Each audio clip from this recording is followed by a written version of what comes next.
Hello guys, mayam bunu pasabi special edition episode to da lanthoi konthau jamna taram no opsuri hoi ngasi gi oina di hoi nupa sabi serial episode 3 da adugi comment khar khangka charaga comment sing adugi maram da hoi special guest oina tomthin amasung dabi kisan mahoi ani ga punna adi comment dugi matang da khana nei na bo oina ngasi gi oina program si sinjabani adudi hoi gi kano tomthin amasung dabi kisan gi mahoi gi hanabani gi hadi cemetery saina mayam da hapet virus kai habi tomthin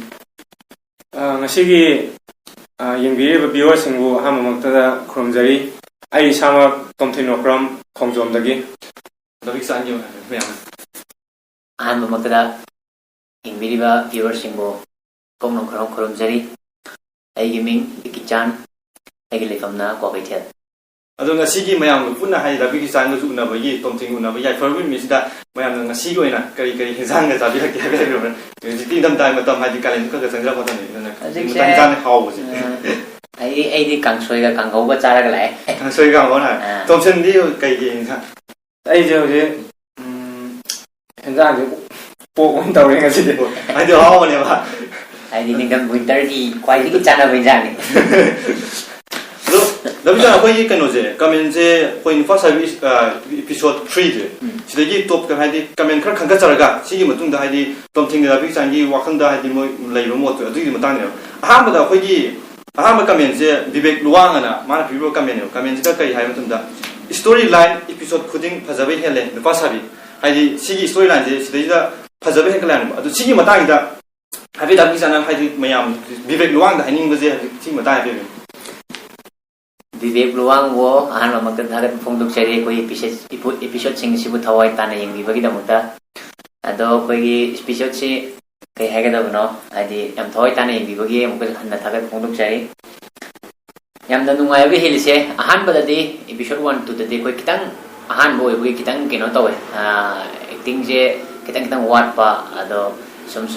adi 3 yokshla pajde kitang shooting je khara kungjalak padagi ado maina khara mayam na nungshibiduna yengbiba haitare adogi oidene hai dabi jana ngase aham de acting kitang wala je dabi jana ni si dum han bo oidene ko sigene to ko first sabi ana joina acting line de la ko je aham oidene ta ai je acting line sida di ahan badi oide ado main role obudi sin ahan oidene ai ta seng mamakte je dancer oin lejabne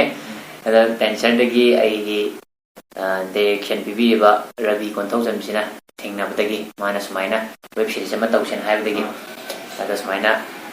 main role logibne mamang dais film ama ni gumbati side ta yaugi balere hai de main role la ko ne ba main role ni di si pasabi ado mathang ge hoi comment jong ko sai ba julen ning thokja na pira ko comment je kamai haira ke ma ki warol da ahan bagi drone pari ba mafam se kha sanjem bam natro comment reply please say comment review ro hai au mane ado oi deni oi ge deni khansan jemam da haidi khansan jemam da namane sai drone din namase adu mathangi comment da Devika khongban tabam na mai world na kamai haida ngai jarak pan numit tu ngasi oire yam nungai je ai mana wam khara na ngai jarak do adu di ne adu ngasi re sigi matang da haidi hapet Devika khongban tabam da kai Devika bu hamamakta da tomthin okram amadi RM team na thagat ba phongdok sari Devika na kaya tare amna ngai jara kodo adugi dam tadi haningai lete na thaga sari adudi hoi mathangi comment da Muhammad Jamil Shahidi ai Muhammad Jamil Shahidi dina mai ki world da episode 3 cd mai tar he next episode amu ngai dori ba wa dori da khara thuna di putopiro ai di episode 3 je hoi episode 1 2 thado kumjun 3 thado pojida ai yam khawang na ngai jara maga ai di yam na nungai jara do adugi nungai jara madu matu hai episode 3 je hoi yeng mara khawang do adune ba Muhammad Jamil hai sigi mata ida hapet kari hai Muhammad Jamil thawai tane bibi thagaba phongduk chari episode 4 so koi tu na thadok na ba koi arrangement loimak loijare episode 4 do thawai tane yengbiu ai episode 4 do 3 da nungai ba sumaina sidai hena nungai kan hai episode 4 hena nungai kan iduna thawai na nungai basu biu koi su kan na hona jage makha tarak episode sing su thawai tane yengbiu ado mga suba comment hai di bem lashram gi wanda bem lashram tha amada episode ani hapiro eagerly waiting episode 4 ai di tha amamda hoi huji poge na di tha amada ai sane episode amang thado kone ba ai tha amada episode ani hapiro hane ba aduna eagerly waiting episode 4 ngai hane ba sim ta na hai di bem lashram da hai mu ꯕꯦꯕꯤꯂꯥꯏ ꯁꯣꯝꯗ ꯁꯤ ꯃꯇꯥꯡꯗ ꯍꯥꯏꯖꯅꯤꯡꯕꯁꯦ ꯊꯥ ꯑꯃꯗ episode ꯍꯧꯖꯤꯛ ꯑꯃꯃꯝ upload ꯇꯧꯋꯦ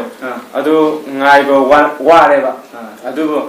ꯀꯩ ꯍꯥꯏꯇꯥꯔꯦ ꯑꯩꯈꯣꯏ ꯇꯤꯝꯒꯤ ꯃꯥꯏꯀꯩꯗꯒꯤꯁꯨ ꯌꯥꯝ ꯀꯟꯅ ꯍꯣꯠꯅꯔꯤ ꯑꯗꯨꯒ ꯊꯥ ꯑꯃꯗ episode 2 ꯑꯞꯂꯣꯗ ꯇꯧꯕꯁꯦ ꯉꯝꯅꯕ ꯑꯩꯈꯣꯏꯁꯨ ꯌꯥꯝ ꯀꯟꯅ ꯑꯦꯔꯦꯟꯖ ꯇꯧꯖꯔꯤ ꯑꯗꯣ ꯑꯩꯈꯣꯏ ꯁꯤꯒꯤ ꯃꯇꯥꯡꯁꯤꯗ ꯍꯥꯏꯖꯅꯤꯡꯕꯗꯤ ꯑꯩꯈꯣꯏꯒꯤ ꯁꯦꯅꯤꯌꯔ ꯑꯥꯔꯇꯤꯁꯁꯨ ꯌꯥꯎꯕꯅꯤꯅ ꯁꯦꯅꯤꯌꯔ ꯑꯥꯔꯇꯤꯁꯁꯤꯡꯒꯤꯁꯨ ꯍꯧꯖꯤꯛ ꯃꯣꯏꯒꯤꯗꯤ ꯐꯤꯜꯝ ꯃꯌꯥꯝ ꯑꯃꯁꯨ ꯇꯧꯔꯤꯕꯅꯤ나 ꯈꯤꯇꯪ ꯆꯤꯟꯅꯕ ꯃꯇꯝ ꯌꯥꯎꯋꯦ ꯑꯗꯨꯅ ꯁꯨꯇꯤꯡꯁꯦ ꯑꯗꯨꯝ ꯅꯨꯡꯇꯤꯒꯤ ꯇꯧꯕ ꯉꯝꯗꯕ ꯑꯗꯣ ꯑꯩꯈꯣꯏ ꯃꯇꯨꯡ ꯇꯥꯔꯛꯄꯗꯗꯤ ꯊꯥ ꯑꯃꯗ 2 ꯊꯥꯕ ꯉꯝꯅꯕ ꯑꯩꯈꯣꯏꯁꯨ ꯀꯟꯅ ꯍꯣꯠꯅꯖꯒꯦꯅ ꯀꯟꯅꯗꯤ ꯊꯧꯔꯥꯡ ꯇꯧꯖꯔꯤ ꯑꯗꯣ ꯉꯝꯕꯁꯨ ꯑꯣꯏꯖꯒꯦ ꯑꯗꯣ ꯁꯤꯒꯤ ꯃꯇꯥꯡꯗ ꯀꯩꯅꯣꯝꯇ ꯍꯥꯏꯌꯣꯒꯤ ꯗꯥꯕꯤꯒꯤ ꯆꯥꯟꯗ ꯍꯥꯏꯗꯤ ꯀꯃꯦꯟꯁꯤꯒ ꯀꯩꯅꯣꯗꯤ ꯃꯔꯤꯅ ꯍꯥꯏꯕꯗꯤ ꯑꯩꯈꯣꯏꯅ ꯀꯃꯦꯟ ꯈꯔ ꯊꯦꯡꯅꯕ ꯌꯥꯎꯀꯣ ꯍꯥꯏꯗꯤ ꯍꯦꯔꯣ ꯁꯥꯔꯤꯕ ꯃꯥꯏꯀꯦꯜ ꯁꯥꯔꯤꯕ ꯅꯨꯄꯥꯁꯦ ꯍꯥꯏꯗꯤ ꯃꯁꯝ ꯃꯅꯥꯁꯦ ꯑꯩꯈꯣꯏꯒꯤ ꯃꯁꯝ ꯉꯥꯡꯕ ꯈꯣꯠꯄ ꯁꯤꯒꯤ ꯁꯝꯁꯤꯒꯤ ꯃꯔꯝꯗ ꯍꯥꯏꯐꯦꯠ ꯀꯃꯦꯟ ꯊꯦꯡꯅꯕ ꯌꯥꯎꯀꯣ ꯑꯗꯣ ꯁꯤꯒꯤ ꯃꯇꯥꯡꯗ ꯗꯥꯕꯤꯒꯤ ꯆꯥꯟꯗ ꯑꯩ ꯍꯪꯖꯔꯦ ꯀꯩ ꯍꯥꯏꯅꯤ ꯃꯁꯤꯁꯦ ꯑꯩꯁꯨ ꯑꯗꯨꯝ ꯎꯏꯌꯦ ꯀꯃꯦꯟꯁꯦ ꯄꯤꯕꯤꯕ ꯑꯗꯣ ꯍꯣꯏ ꯃꯌꯥꯝꯅ ꯀꯃꯦꯟ ꯄꯤꯕꯤꯔꯤꯁꯦ ꯑꯩ ꯐꯍꯟꯅꯤꯡꯕꯒꯤ ꯐꯖꯍꯟꯅꯤꯡꯕꯒꯤ ꯍꯥꯏꯕꯤꯔꯤꯅꯦ ꯑꯩ ꯌꯥꯝ ꯍꯔꯥꯎꯋꯦ ꯑꯗꯣ ꯃꯁꯤ ꯀꯩꯅꯣꯅꯦ ꯑꯩꯁꯦ ꯗꯥꯟꯁꯔ ꯑꯣꯏꯅ ꯂꯩꯔꯝꯕꯅꯤꯅ ꯑꯩꯒꯤ ꯄ꯭ꯔꯣꯖꯦꯛ ꯖꯒꯣꯏꯒꯤ ꯄ꯭ꯔꯣꯖꯦꯛ ꯈꯔ ꯇꯧꯕꯗꯨꯒꯤ ꯁꯝꯁꯦ ꯑꯩꯁꯦ ꯀꯩꯅꯣꯅꯦ ꯁꯨꯝ ꯀꯩ ꯍꯥꯏꯇꯥꯔꯦ ꯖꯒꯣꯏ ꯁꯥꯕꯅꯤꯅ ꯒ꯭ꯔꯦ ꯅꯨꯡ ꯑꯗꯩꯗꯤ ꯑꯗꯨꯝ ꯈꯔ ꯁꯪꯉꯦ ꯑꯗꯨꯗ ꯁꯪꯈꯤꯕꯗꯨꯗ ꯑꯩꯈꯣꯏꯒꯤ ꯗꯥꯏꯔꯦꯛꯇꯔꯁꯤꯅ ꯑꯩꯒꯤ ꯃꯔꯨꯞꯁꯤꯅ ꯁꯨꯃꯥꯏꯅ ꯇꯧꯁꯦ ꯍꯥꯏꯕꯗꯒꯤ ꯑꯩꯒꯤ ꯀꯦꯔꯦꯛꯇꯔꯁꯦ ꯁꯨꯃꯥꯏꯅ ꯇꯧꯒꯗꯕꯅꯦ ꯍꯥꯏꯕꯗꯒꯤꯗꯤ ꯁꯝ ꯁꯪꯉꯨꯒꯤꯅꯨ ꯁꯤꯒꯤ ꯀꯦꯔꯦꯛꯇꯔꯁꯤ ꯍꯧꯖꯤꯛ ꯑꯣꯏꯒꯗꯕꯅꯤ ꯑꯗꯨ ꯇꯨꯡ ꯇꯥꯔꯛꯄꯗ ꯀꯔꯤ ꯑꯣꯏꯒꯗꯕꯅꯣꯗꯤ ꯈꯪꯗ꯭ꯔꯤ ꯑꯗꯣ ꯍꯧꯖꯤꯛ ꯐꯥꯎꯒꯤꯗꯤ ꯁꯨꯃꯥꯏꯅ ꯂꯩꯈꯣ ꯑꯗꯨꯃꯥꯏꯅ ꯆꯃꯣꯠꯅꯔꯒ ꯂꯩꯈꯣꯅ ꯍꯥꯏꯕꯗꯨꯒꯤ ꯃꯇꯨꯡ इन्ना ꯇꯧꯖꯈꯤꯕꯅꯦ ꯑꯗꯣ ꯁꯤ ꯍꯥꯏꯖꯅꯤꯡꯉꯤ ꯍꯥꯏꯗꯤ ꯃꯌꯥꯝꯒꯤ ꯀꯃꯦꯟꯇꯣ ꯍꯥꯏꯗꯤ ꯍꯥꯏꯕꯤꯔꯛꯄꯗ ꯗꯥꯕꯤ ꯆꯥꯟꯒꯤ ꯃꯐꯝꯗ ꯇꯥꯎ ꯍꯥꯏꯗꯤ ꯃꯌꯥꯝꯗ ꯉꯁꯥꯏꯒꯤ ꯈꯪꯅꯤꯡꯕ ꯑꯗꯣ ꯃꯌꯥꯝ ꯉꯥꯡꯉꯤ ꯃꯨꯏ ꯍꯥꯏꯕ ꯑꯗꯣ ꯂꯥꯟꯅ ꯈꯟꯕꯤꯒꯅꯨ ꯑꯗꯣ ꯑꯩꯗꯣ ꯖꯒꯣꯏ ꯁꯥꯔꯝꯕꯗꯒꯤ ꯁꯨꯃꯥꯏꯅ ꯃꯦꯅꯨ ꯂꯧꯔꯛꯄꯒꯤ ꯀꯩꯅꯣ ꯇꯧꯖꯕꯅꯤ ꯑꯗꯣ ꯑꯁꯣꯏꯕꯗꯨꯁꯨ ꯑꯗꯨꯝ ꯍꯥꯏꯕꯤꯔꯛꯎ ꯃꯇꯨꯡꯗ ꯁꯦꯝꯗꯣꯛꯄꯒꯤ ꯇꯥꯟꯖꯥꯗꯨꯁꯨ ꯄꯤꯕꯤꯌꯨ ꯌꯥꯔꯤꯃꯈꯩꯗꯤ ꯃꯌꯥꯝꯒꯤ ꯅꯨꯡꯉꯥꯏꯅꯕ ꯍꯥꯏꯗꯤ ꯃꯌꯥꯝꯒꯤ ꯄꯦꯟꯅꯅꯕ ꯇꯧꯒꯦ ꯑꯗꯨꯒ ꯀꯃꯦꯟ ꯃꯈꯥ ꯆꯠꯊꯕ ꯑꯣꯏꯅꯀꯣ ꯃꯊꯪ ꯏꯂꯥꯡꯕꯝ ꯅꯟꯗꯔꯥꯅꯤ ꯍꯥꯏꯗꯤ ꯏꯂꯥꯡꯕꯝ ꯅꯟꯗꯔꯥꯅꯤ ꯋꯥꯔꯣꯟꯗ ꯍꯥꯏꯗꯤ ꯌꯥꯝ ꯆꯥꯛꯅ ꯂꯣꯏꯒ꯭ꯔꯦꯗ ꯑꯁ ꯃꯈꯥ ꯉꯥꯏꯕꯗ ꯍꯥꯏꯗꯤ ꯃꯈꯥ ꯌꯦꯡꯅꯤꯡꯕ ꯁꯤꯔꯦ ꯍꯥꯏꯕ ꯀꯩꯅꯣ ꯁꯤꯗꯩꯗ ꯍꯥꯏꯗꯤ ꯀꯩ ꯅꯟꯗꯔꯥꯅꯤ ꯏꯂꯥꯡꯕꯝ ꯅꯟꯗꯔꯥꯅꯤꯕꯨ ꯅꯨꯄꯥ ꯁꯥꯕꯤ ꯍꯥꯏꯔꯤꯕ ꯋꯦꯕ ꯁꯤꯔꯤꯁ ꯌꯦꯡꯕꯤꯕꯒꯤꯗꯃꯛꯇꯗꯤ ꯍꯥꯏꯅꯤꯡꯉꯥꯏ ꯂꯩꯇꯅ ꯇꯤꯝꯅ ꯊꯥꯒꯠꯆꯔꯤ ꯑꯗꯨꯒ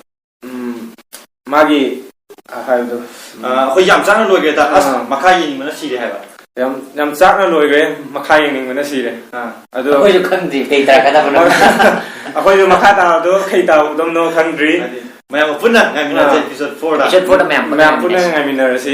ꯀꯩ ꯇꯥꯎꯒꯦ ꯍꯥꯏꯕꯗꯣ ꯃꯌꯥꯝ ꯄꯨꯟꯅ ꯌꯦꯡꯃꯤꯟꯅꯔꯁꯤ ꯑꯗꯨꯗꯤ ꯃꯊꯪꯒꯤ ꯍꯥꯏꯗꯤ ꯀꯃꯦꯟ ꯆꯠꯊꯔꯛꯄ ꯑꯣꯏꯅꯀꯣ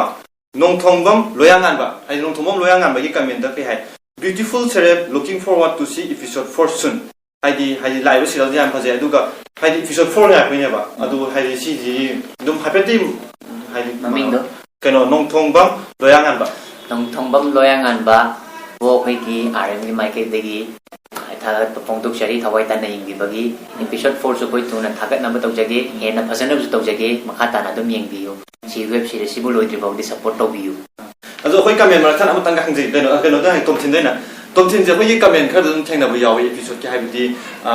ꯃꯥꯏꯀꯦꯜ ꯍꯦꯔꯣ ꯁꯥꯔꯤꯕꯒꯤ ꯃꯃꯥꯟꯅꯕ ꯍꯥꯏꯗꯤ ꯇꯣꯂꯦꯟꯁꯦ ꯑꯦꯛꯇꯤꯡ ꯌꯦꯡꯕꯗ ꯅꯨꯡꯉꯥꯏ ꯑꯗꯨꯝ ꯑꯦꯛꯇꯤꯡꯁꯦ ꯑꯩꯈꯣꯏ ꯐꯖꯩ ꯑꯗꯨꯝ ꯑꯦꯛꯇꯤꯡ ꯆꯥꯅꯩ ꯍꯥꯏꯕ ꯑꯗꯣ ꯁꯤꯒꯤ ꯃꯇꯥꯡꯗ ꯍꯥꯏꯗꯤ ꯇꯣꯝꯊꯤꯟꯗ ꯗꯥꯏꯔꯦꯛ ꯍꯪꯖꯒꯦꯕ ꯍꯥꯏꯗꯤ ꯁꯨꯃꯥꯏꯅ ꯀꯃꯦꯟꯁꯦ ꯂꯥꯛꯄꯁꯤꯗ ꯍꯥꯏꯗꯤ ꯇꯣꯝꯊꯤꯟꯒꯤ ꯋꯥꯈꯜꯂꯣꯟꯗ ꯍꯥꯏꯗꯤ ꯀꯩ ꯍꯥꯏꯒꯦ ꯀꯃꯦꯟꯁꯦ ꯑꯩ ꯏꯁꯥꯃꯛꯁꯨ ꯊꯦꯡꯅꯖꯩꯀꯣ ꯑꯗꯨ ꯑꯩ ꯁꯦꯡꯅ ꯏꯁꯥ ꯍꯥꯏꯖꯔꯒꯗꯤ ꯑꯩꯗꯤ ꯑꯦꯛꯇꯤꯡꯒꯤ ꯂꯥꯏꯟꯁꯤꯗ ꯀꯩꯅꯣ ꯑꯩꯒꯤ ꯑꯦꯛꯇꯤꯡ ꯇꯝꯕꯒꯤ ꯈꯣꯠꯄꯒꯤ ꯆꯠꯂꯨꯕ ꯀꯔꯤꯝꯇ ꯂꯩꯇꯦ ꯑꯩꯉꯣꯟꯗꯗꯤ ꯑꯗꯨꯒ ꯑꯩ ꯏꯁꯥꯃꯛ ꯍꯩꯖꯗꯅ ꯇꯧꯕꯁꯨ ꯅꯠꯇꯦ ꯑꯩꯅ ꯄꯥꯝꯖꯔꯨꯕꯒꯤ ꯇꯧꯖꯕ ꯍꯥꯏꯗꯣ ꯑꯗꯨꯗꯨꯅꯦ ꯑꯁꯤꯅ ꯃꯌꯥꯝꯅ ꯁꯨꯃꯥꯏꯅ ꯀꯃꯦꯟꯗꯒ ꯍꯥꯏꯕꯤꯔꯛꯄꯁꯦ ꯋꯥꯈꯜꯗ ꯑꯩꯁꯦ ꯍꯣꯠꯅꯅꯤꯡꯕ ꯐꯥꯎꯋꯦ ꯑꯗꯨꯒ ꯀꯩ ꯍꯥꯏꯇꯥꯔꯦ ꯑꯩꯁꯦ ꯈꯤꯇꯪ ꯁꯤꯗꯒꯤ ꯍꯦꯟꯅ ꯈꯤꯇꯪ ꯍꯦꯟꯒꯠꯂꯕ ꯉꯝꯅꯕ ꯃꯌꯥꯝꯅ ꯁꯞꯄꯣꯔꯠ ꯄꯤꯕꯤꯌꯨ ꯃꯌꯥꯝꯅꯁꯨ ꯁꯞꯄꯣꯔꯠ ꯇꯧꯕꯤꯌꯨ ꯇꯣꯝꯊꯤꯟꯒꯤꯗꯃꯛꯇ ꯃꯌꯥꯝ ꯁꯞꯄꯣꯔꯠ ꯄꯤꯕꯤꯌꯨ ꯑꯩꯒꯤꯁꯨ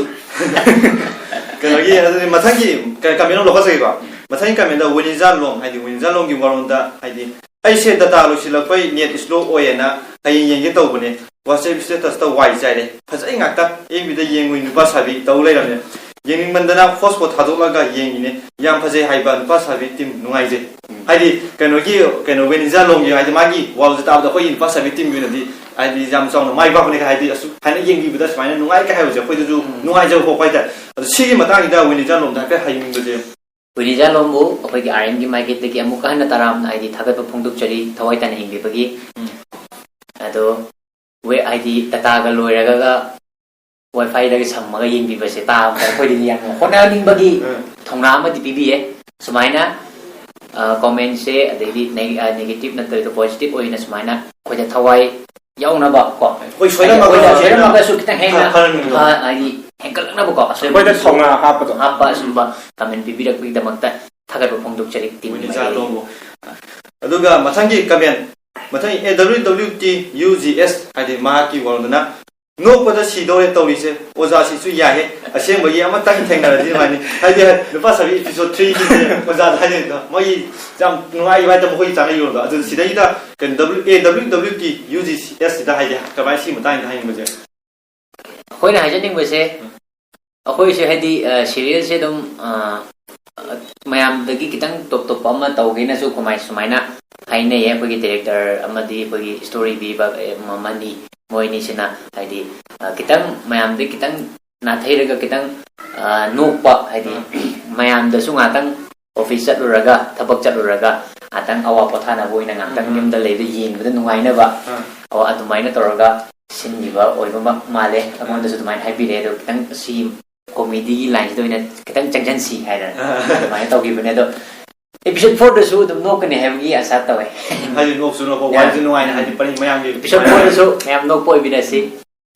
ado ai kano dabi ki chana direct kano ta warom thang ji hadi ngasaina hangi buda comment kha da hadi kano gi dabi sangi samje sigi matang na ba ado kharam du thena ba hadi dabi ki sanje hadi hero je hapu su ba mali samro manaro ka ga ye muda hadi kitang khajade ga hai ba ado sigi matang dabi ki sangi na kari hani mai hadi ka sai kaisu haining de ani aina loriba character sigi matung ina moin haibire kone ado ai gisu hazik ti hapu churaga lei ado matung tarak pada kari roga da bunu haiba ai haiba ngamdri hadi hapu dum churaga di lagi dum churaga lei gedera natragana masana laki gedera hero asing malaki gedera kai ba ngamdri hapu susala kada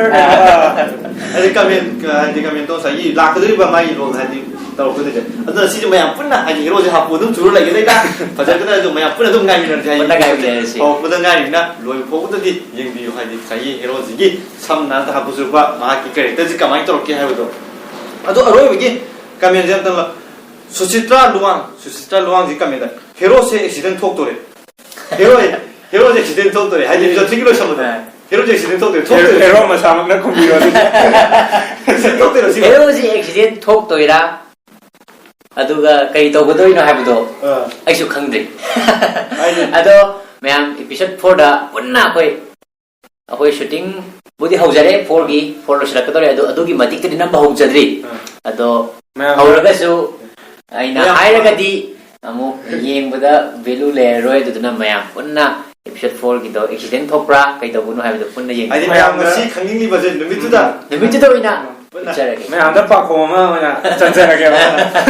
mayam khandi yu accident thok toira kari to godoi no khandi yu aduga 4 gi thadok pon numituda yam punna khangminare ai hero si budia de ga hero si episode ore adu di hari basi mayam punna episode 4 da amu hadi miyeng tan minare si hadi wari je kamai to guna wari prin je mayam gi matung ina episode 4 yeng ni hero je accident thok kada hero je hapu suba sudaba hai bu mayam punna makata ni yang tunda kangane adu nga si gi wena dim ani matang sida koi program si hadi special guest oina tom thina masong tapi kisangi hadi mo koi gi comment episode 3 gi comment khala hangka laga comment singi matang da punna kai mo koi gi mota kai lagi hai do thana leina bo hai ji losalam pagal iroina na nga si gi wena di matang sida RM team production ni mai kai digi kai kunna bu sa bagaloina na la thu bu thau jana kai kunna bu sari